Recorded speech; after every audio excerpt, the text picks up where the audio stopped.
కానీ రఘునందన్ గారు ఈ రోజున్న పాలిటిక్స్లో యాక్చువల్గా అయితే అది ఇది మంచి సాంప్రదాయం కూడా కాదు, కానీ కుల బలం, సామాజిక బలం అనేది కూడా అంచనా వేస్తారు.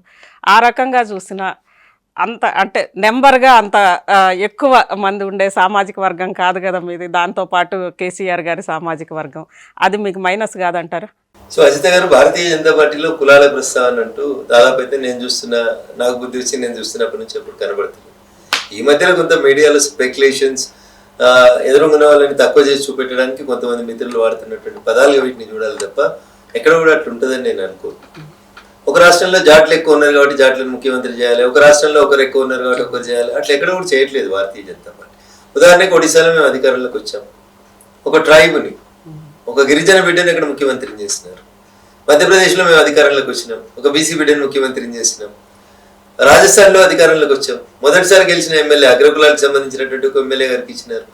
సో ఈ సామాజిక సంతులిత అనేది కేవలం భారతీయ జనతా పార్టీలో మాత్రమే సాధ్యపడుతుంది. చాలా మంది ఏది పడితే అది మాట్లాడడానికి అలవాటు పడ్డారు. దళితులకు దూరం అని, బహుజనులకు దూరం అని, గిరిజనులకు దూరం అని, మైనార్టీలకు దూరం అని, ఇట్లా మా మీద ఒక స్టాంప్ వేసి మమ్మల్ని బదనాం చేసే కార్యక్రమం చేస్తా ఉన్నారు. కానీ భారతదేశ స్వతంత్ర 75 సంవత్సరాల చరిత్రలో అజిత గారు ఇవాళ చాలా మంది మాట్లాడుతున్నారు కదా, జాతి కులగణన కావాలి, ఇది కావాలి, అది కావాలని రాహుల్ గాంధీ గారు కూడా మాట్లాడుతుంటారు. ఎందుకు సార్ జాతి జనగణన ఎందుకు కావాలని అడిగితే వాళ్ళు పార్లమెంట్లో చెప్పేది ఏంది, ఎవరు ఎంత ఉన్నారు, ఏ సామాజిక వర్గాలు ఎంత ఉన్నాయి, బేసిస్కో వాళ్ళకి ఇవ్వాలి అనేది మా కోణము అని చెప్తాడు. నేను ఒక మాట అడుగుతా అజిత గారు మిమ్మల్ని, బ్రాడ్గా సరే కేసీఆర్ చేసిన సర్వే తప్ప, రేవంత్ రెడ్డి చేసిన సర్వే తప్ప నేను మాట్లాడదలుచుకోలేదు. ఓవరాల్ గా తెలంగాణలో 50% జనాభా బీసీలు ఉంటారు అనేది మీరు చెప్తారు, మేము చెప్తాం, ఎవరిని అడిగినా కామన్ మ్యాన్ చెప్తూ వస్తుంటారు. నిజంగా కాంగ్రెస్ పార్టీకి, రాహుల్ గాంధీకి ఇలా పొద్దున పేపర్ చూసిన రేవంత్ రెడ్డి గారి స్టేట్మెంట్ చూసిన, రాహుల్ మాటే నాకు వేద వాక్కు అన్నాడు సార్. మరి పార్లమెంట్ లో మీ నాయకుడు జాతి జనగణన కోసం మాట్లాడుతున్నప్పుడు జనగణనలో ఏ సామాజిక వర్గాలు ఎంత ఉంటే వాళ్ళకి అంత ఇవ్వాలని చెప్పిండు. తెలంగాణలో 18 మంది కెపాసిటీ, మన cabinet capacity including chief minister 18 మంది అజిత గారు. ఇలా 12 మంది ఉన్నారు అజిత గారు. 12 మందిలో 50% ఉండాలి అజిత గారు. 50% కంటే ఎక్కువ బీసీ జనగణన ఉంది. రేవంత్ రెడ్డి గారు గొప్ప మనం అసెంబ్లీలో మాట్లాడినప్పుడు చెప్పిండు, 100కి 80 నుంచి 85% బీసీలు, ఎస్సీలు, ఎస్టీలు, మైనార్టీలు ఉన్నటువంటి రాష్ట్రం తెలంగాణ రాష్ట్రం. ఈ ముచ్చట చంద్రశేఖరరావు కూడా అసెంబ్లీలో చాలా సార్లు ముచ్చట చెప్పిండు. ముఖ్యమంత్రి ఆయన అట్లా అన్యాయం చేసిపోయాడు బీసీలకు, ఎస్సీలకు ఓకురు, ఇంకా బీసీలకు ఆయన ఆగురు. ఆయన అట్లా అన్యాయం చేసిపోయాడు. ఈ 4 రోజుల నుంచి బీసీ కులగణన కోసమే అట్లా జరుగుతుంది పంచాయతీ. ఇలా నేను సూడి అడుగుతున్నా, రాహుల్ మాటనే మీకు వేదవాక్ అయితే రేవంత్ రెడ్డి గారు, మరి మీ కేబినెట్ లో ఎంత ఉండాలి? మోర్ దాన్ 50% ఎవరు ఉండాలి? బీసీలు ఉండాలి. సరే ఇంకా రేపు 6 ఖాళీలు ఉన్నాయి అజిత గారు. ఇలా మీరు 12 మందితో మీరు ముఖ్యమంత్రిగా ఉన్నారు. ఈ 12లో నేను కులాల గురించి మాట్లాడడం నాకు ఇబ్బంది అనిపిస్తుంది అజిత గారు, but I want to speak the facts only in front of the society. 7 అగ్రకులాలు ఉన్నారు అజిత గారు, 7 మెంబర్స్ అగ్రకులాలు ఉన్నారు 12లో. 7 ఎవరు ఉండాలి?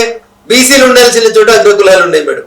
ఇది రేవంత్ రెడ్డి గారికి, కాంగ్రెస్ పార్టీకి, రాహుల్ గాంధీ వేదవాక్ ఇదేనా రేవంత్ రెడ్డి గారిని అడగదలుచు. 2 బీసీలు ఉన్నాయి, 2 ఎస్సీలు ఉన్నాయి, ఒక గిరిజన బిడ్డకి ఇచ్చారు, 5 వీళ్ళు ఉన్నారు. ఉదయాలైతే కాంగ్రెస్ బొచ్చలు కొట్టుకుంటుంది కదా, ఇట్లా ఇట్లా ఇట్లా మేము మైనార్టీల పక్షపాతిలం, మైనార్టీల పక్షపాతిలం, మైనార్టీల పక్షపాతిలం అని కొట్టుకుంటారు కదా. ఏది తెలంగాణ కేబినెట్ లో ఒక మైనార్టీ? అజిత గారు 6 మెంబర్స్ ఇన్ మోడీ గారి కేబినెట్ లో 6 మైనార్టీల మంత్రులు ఉన్నారు మేడం. ఈ రోజు ఇంత మీరు మైనార్టీలకు వ్యతిరేకం బీజేపీ అని మీరు ప్రచారం చేస్తుంటే మేము 6 ఇచ్చినాం, 70లో మేము 6 ఇచ్చినాం. మీరు 12లో ఒకరికి కదా సార్? మైనార్టీలకు లేదు, సగం ఉన్న బీసీలకు లేదు. అన్నిటికంటే పెద్ద కులం ముదిరాజు అని రాపించారు వాళ్ళకి నచ్చిన పేపర్లో. ముదిరాజులకు మంత్రి పదవి లేదు. ఏమున్నది మేడం మరి ఇక్కడ?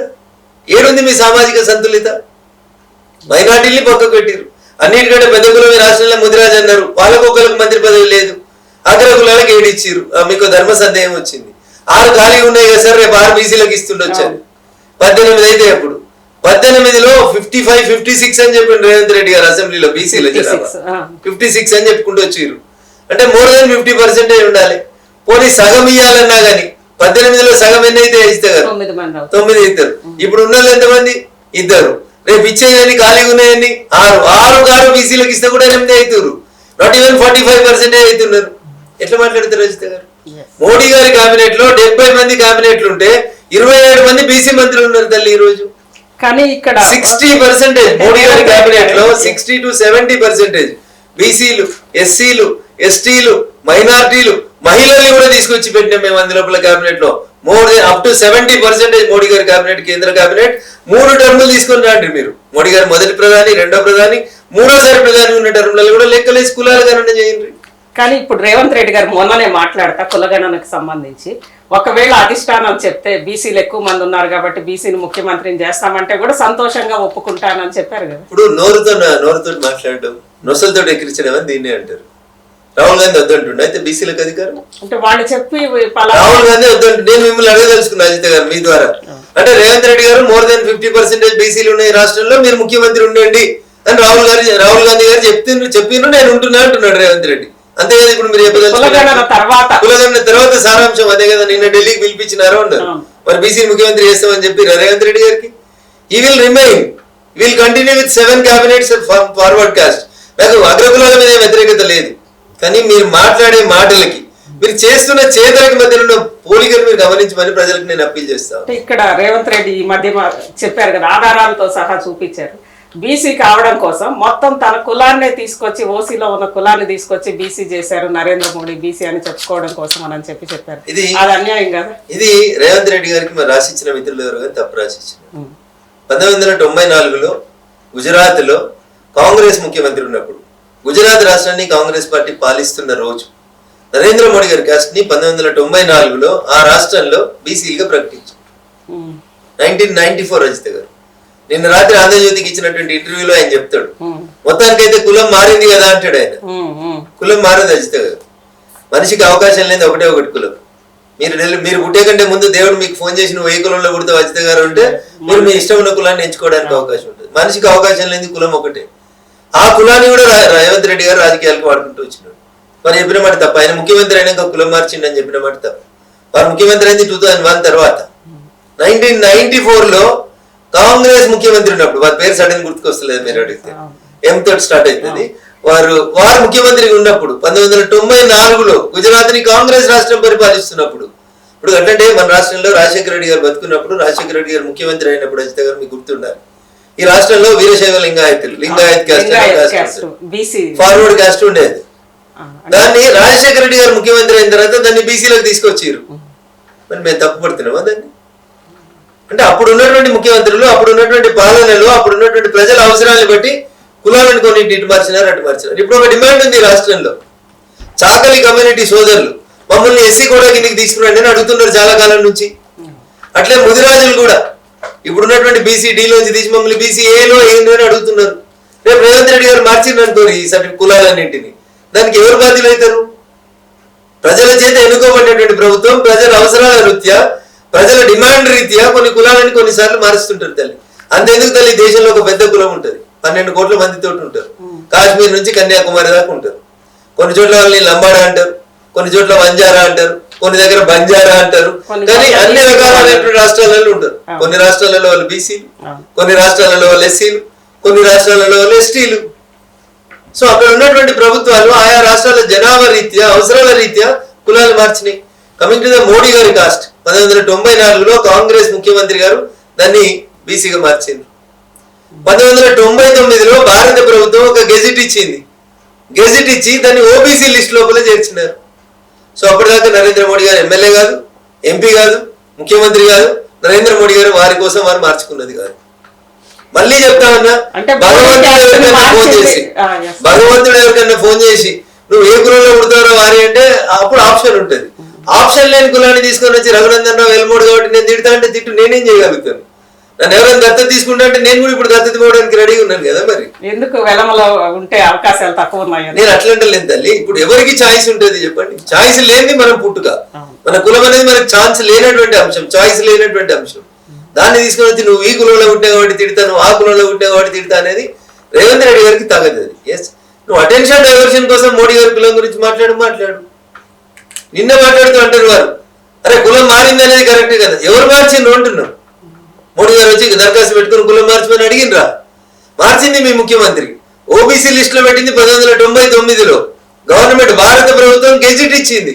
ఆ రోజుకి నరేంద్ర మోడీ గారు రాజకీయాలకు వస్తారని, వారు ముఖ్యమంత్రి అవుతారని రేవంత్ రెడ్డి గారికి తెలియదు, నాకు తెలియదు. ఆయన పుట్టినోళ్ళు కూడా తెలియదు నాకు ఇంకా అప్పటికి.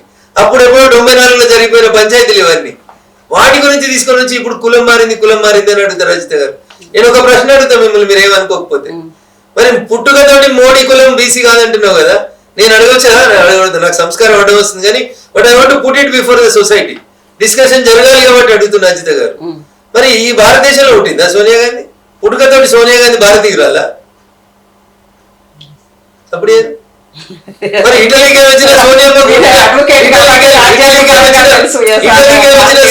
కడుపులో పుట్టిన రాహుల్ గాంధీ ఇండియా అవుతుందా ఇటలీ అవుతుందా? తండ్రిది ఇండియానే కదా, తండ్రిది ఇండియా. మంచి మాట మాట్లాడేది, తండ్రిది ఇండియా కాబట్టి.